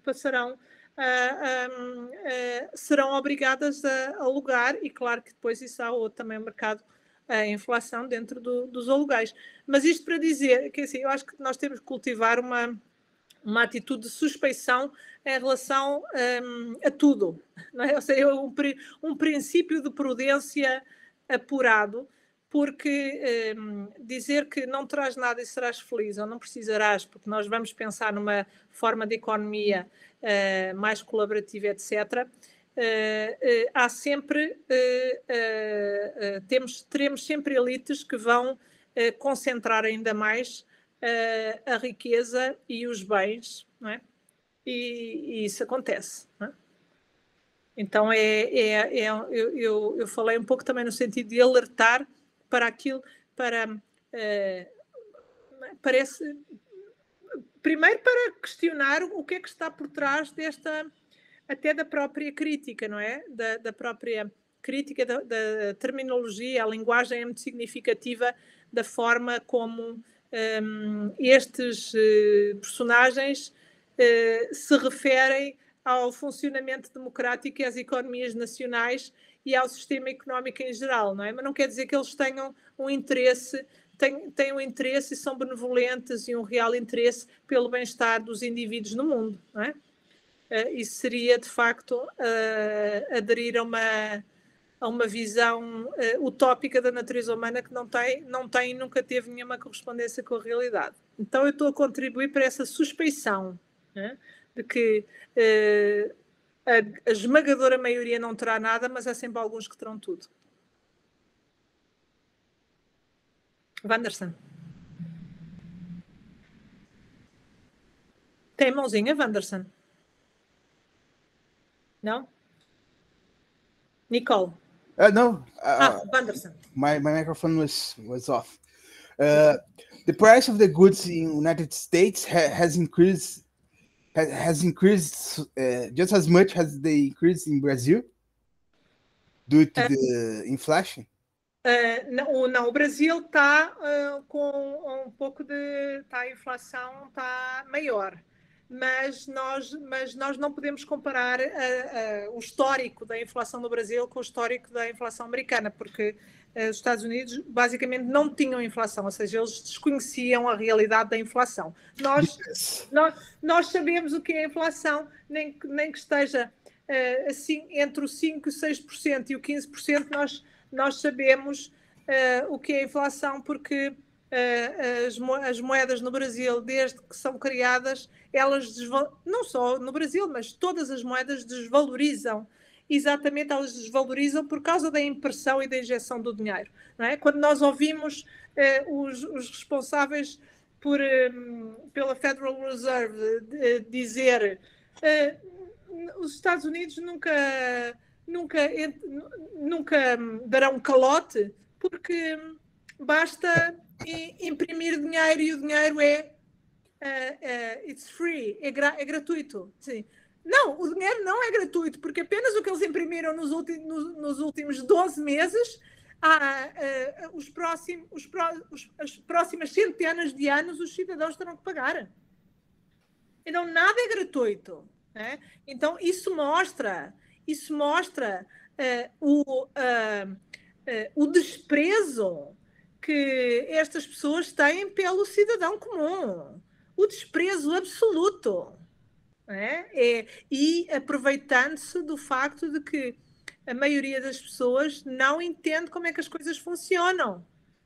Não é? Então nós sentimos na pele, por exemplo, a desvalorização, a perda de poder de compra, falamos, não é? Podemos dizer, podemos aderir ao discurso da exploração, etc., que não é necessariamente falso no sentido de não corresponder à realidade, porque de facto, se nós somos pagos em reais, se os reais valem cada vez menos de mês a mês, nós estamos a trabalhar mais por menos.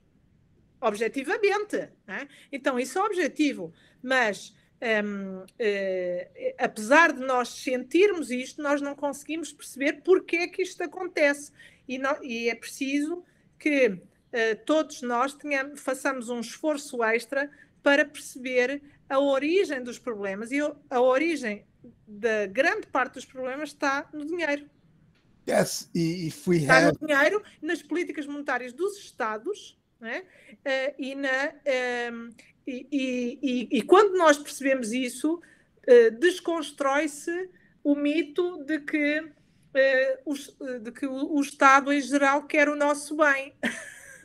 Ou seja, fica muito mais difícil aceitar que todas as decisões são para o nosso bem, para o bem comum. A pessoa fica um pouquinho mais cética. But if United States printed just about almost 50%, 40%. 40% of money, if they print 40% more of money, their inflation should have been increasing much more. Não, mas foi isso que foi. Eu fiz essa observação. Eles mudaram a forma do cálculo. Então, o dado oficial não corresponde à realidade. Mas se quiser, eu posso, até se vocês tiverem interesse, eu mando-vos os links específicos para perceber o que é que aconteceu nas medições para que os números apareçam mais baixos do que realmente são. Tá? Basta pensar que o mercado imobiliário, e o ano ainda não acabou, já superou os 10%, não é? E há sítios que está em 25%, só no ano 2021. What? O mercado imobiliário americano, em determinadas cidades, já superou os 25% de inflação. Oh. Então não tem nada a ver com os 6% da estatística oficial. Sim. Porque a oficial diz que é acima da casa dos 2 dígitos, portanto acima de 10, mas há cidades em que está acima de 25.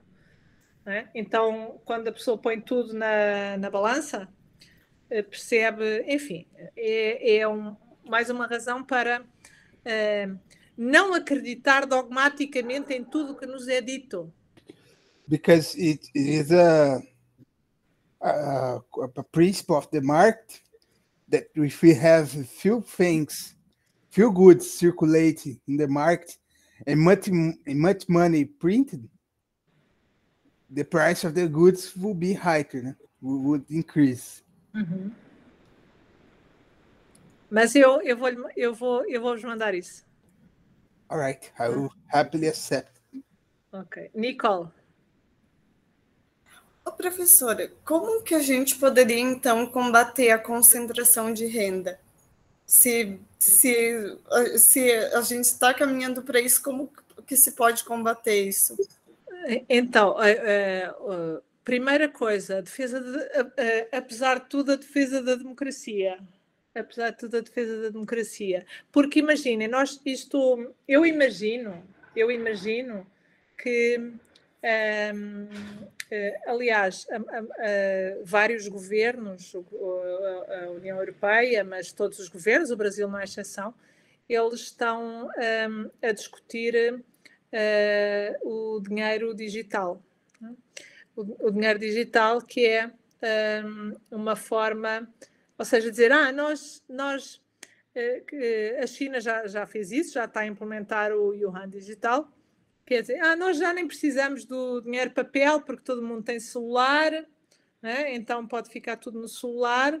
O facto do dinheiro ser digital não garante a desvalorização, muito pelo contrário, é mais um passo para o controle social absoluto, porque aí, no caso da China, o que se espera é que as pessoas tenham um tempo determinado para gastar aquele dinheiro, ou seja, senão, lá está, é o incentivo ao consumo imediato e a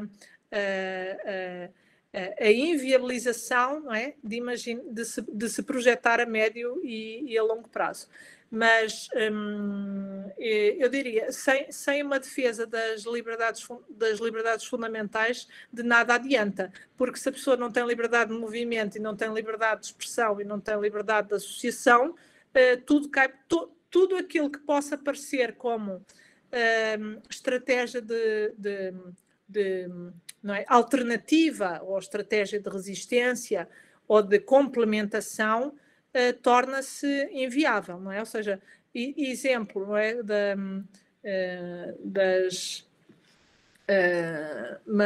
mas enfim, acho que isso passa. Então, a primeira coisa eu diria que é a defesa das liberdades individuais e perceber. Eu acho que é o cultivo da cultura, perdoem a redundância, da fiscalização e do envolvimento e da criação de um espaço de debate sobre isto, porque não há. Ninguém fala sobre isto. Nós vemos a forma como as notícias económicas são dadas, elas fazem a descrição dos factos sem nunca abordar os problemas, não é? E a lógica que está subjacente a esses factos. Então, dizem, subiu a inflação, a gasolina está mais cara, não pode, vamos... Não, mas então nós não podemos dissociar o que acontece no Brasil do contexto global, e esta questão da impressão do dinheiro foi feita no mundo todo, e com certeza no próximo ano nós teremos algum tipo de crise, seja a pandemia digital, essa já está marcada, mas não sabemos o impacto dela ainda. Não sabemos o que é que têm preparado para nós. Seja a digital, seja algum tipo de creche financeiro que vai afetar tudo, porque tudo está ligado, não é? As instituições dos governos investem uns nos outros, compram dívida, investem nas grandes empresas, não é?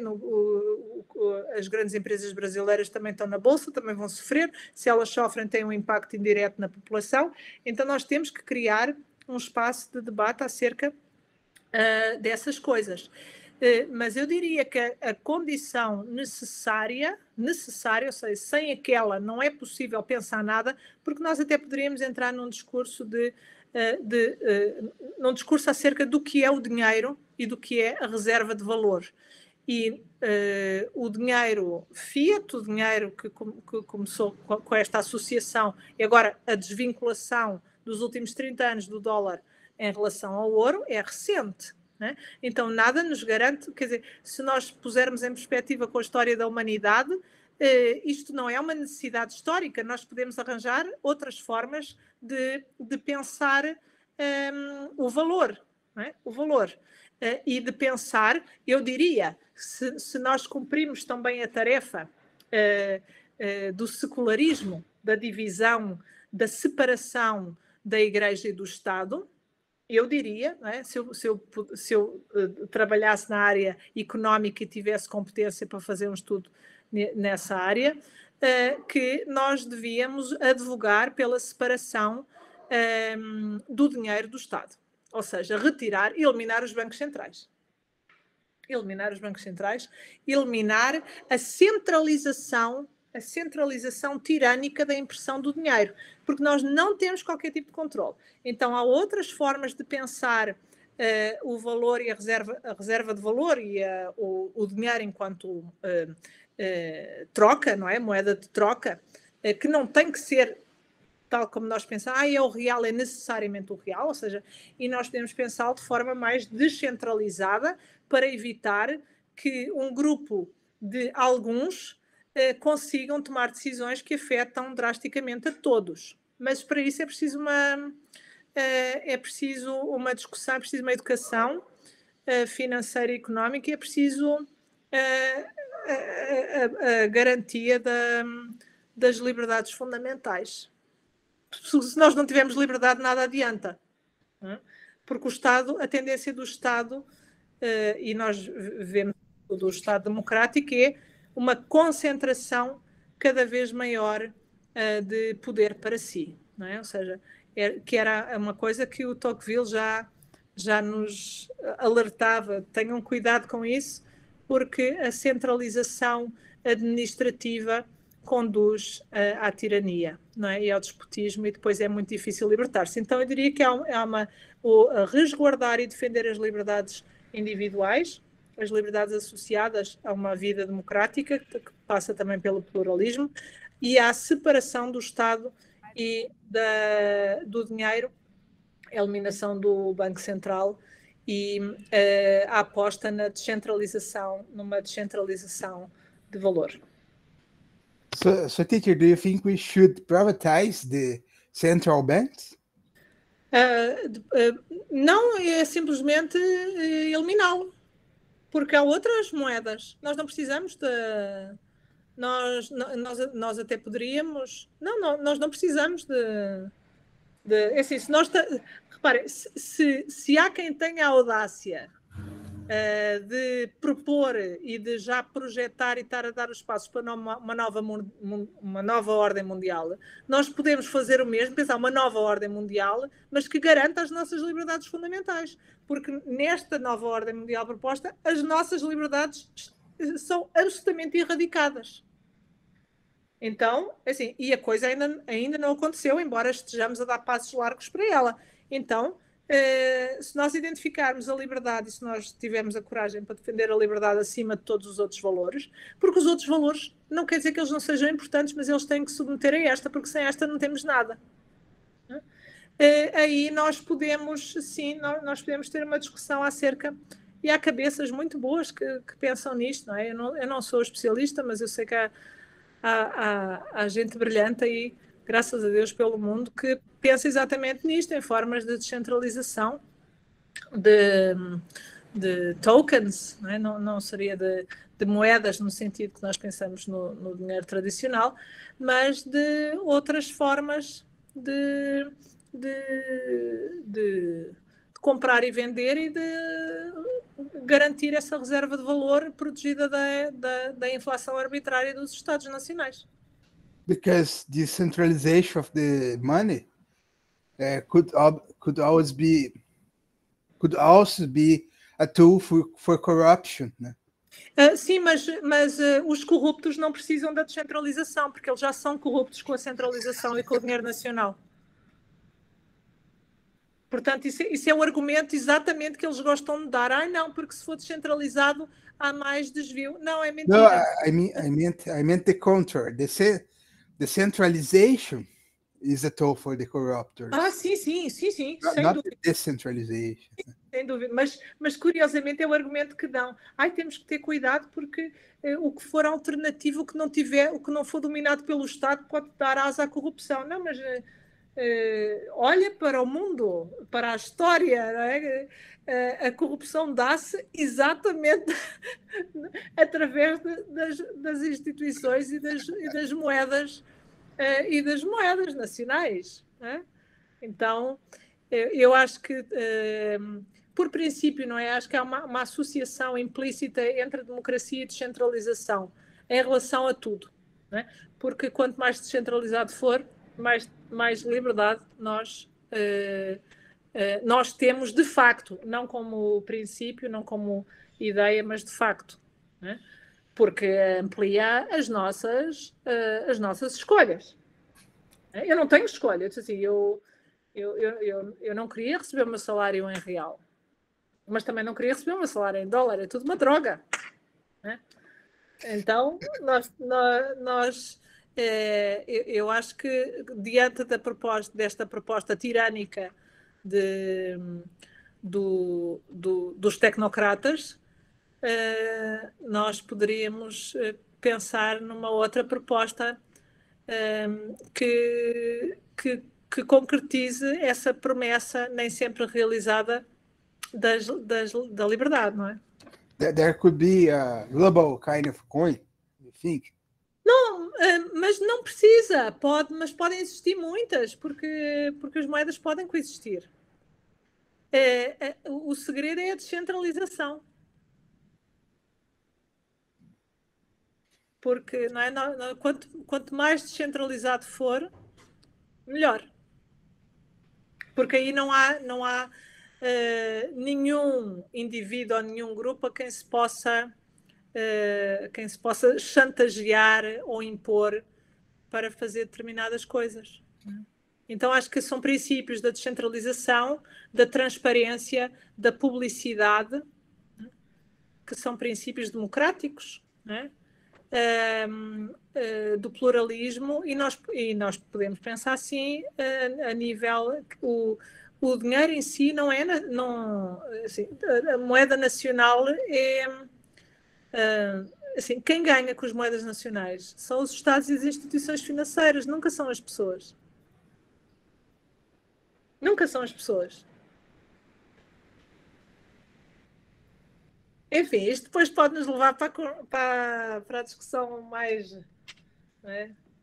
mais simpatizante do libertarianismo, mas, Nicole.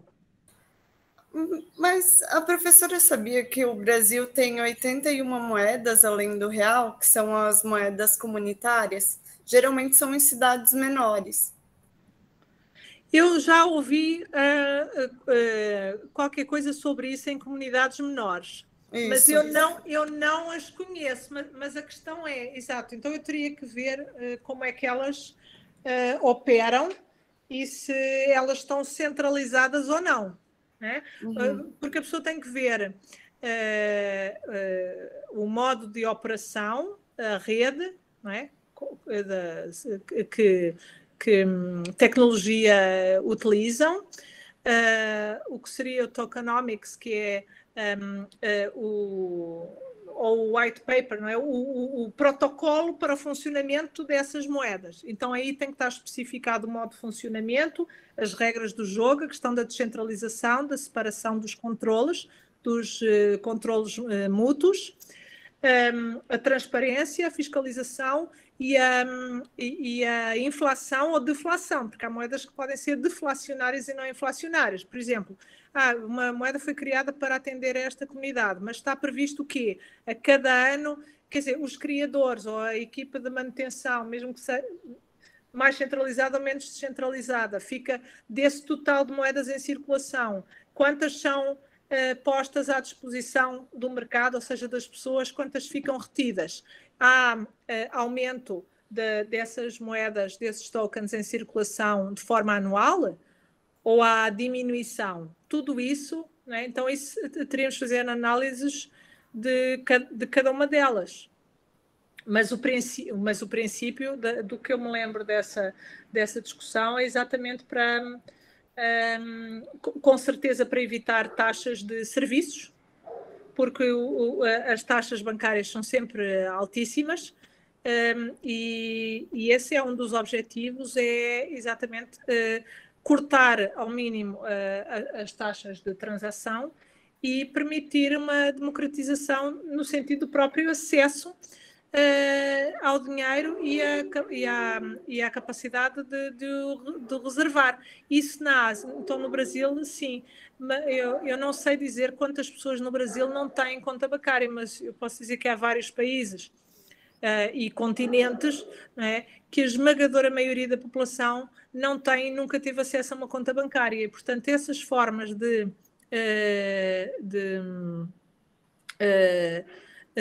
tokens e moedas, elas tornam-se empoderadoras e democráticas no sentido que dão esse acesso, não é? Basta no caso ter o celular, dão acesso e permitem essas trocas sem passar pelas taxas exploradoras dos bancos, né? Que nos roubam também. em todos os sentidos, não é? Nicole. Não, porque é muito curioso, exatamente. Ontem eu ouvi estava a ouvir um comentário exatamente sobre a questão da inflação, não é? Americana, e se nós, então, eles diziam, colocando, suponhamos que a pessoa coloca, sei lá, $1.000, $1.000 no banco hoje, não recebe juro, não é? Não recebe juro porque as taxas de juro estão negativas, ou seja, a pessoa perde dinheiro para que o banco guarde o nosso dinheiro, mas na verdade ele não guarda o nosso dinheiro, ele fica com o crédito, assim, não é? Ele fica-nos a dever se nós formos lá, é outra coisa. Então, não só nós não garantimos que os $1.000 hoje sejam os $1.000 daqui a um ano, na verdade eles vão desvalorizar consoante a inflação, mas depois também tem as taxas, não é? Então, em 10 anos, os 1.000 passam para, se não houver mais aumentos, passam para metade. Né? Então, isto dá assim um choque para quem nunca tinha tido a experiência da inflação, carne e osso. Isto dá assim um choque. Sim, há qualquer coisa que está muito errada na forma como os governos têm conduzido as políticas monetárias. E isso afeta a nossa vida e aquilo que nós podemos desejar para a nossa vida. Mas eu sou completamente a favor de tudo que seja mais descentralizado e que garanta mais autonomia para as pessoas. Eu acho ótimo. Não quer dizer que, não vou dizer quanto mais melhor, mas acho que a existência de alternativas é ótima e o desafio é que sejam projetos bem fundamentados e consigam ter sustentação, e a sustentação vem, sobretudo, da descentralização, porque até por uma questão da transparência e da publicidade que evita golpes internos. Nicole. Se a pessoa tem acesso às senhas e às coisas.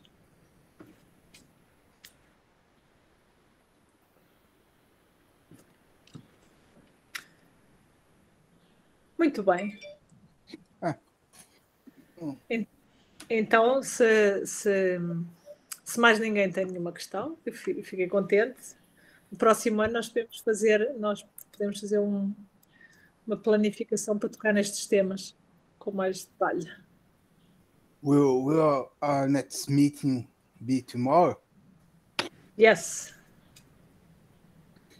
The same. At 10 o'clock. 11 o'clock for you.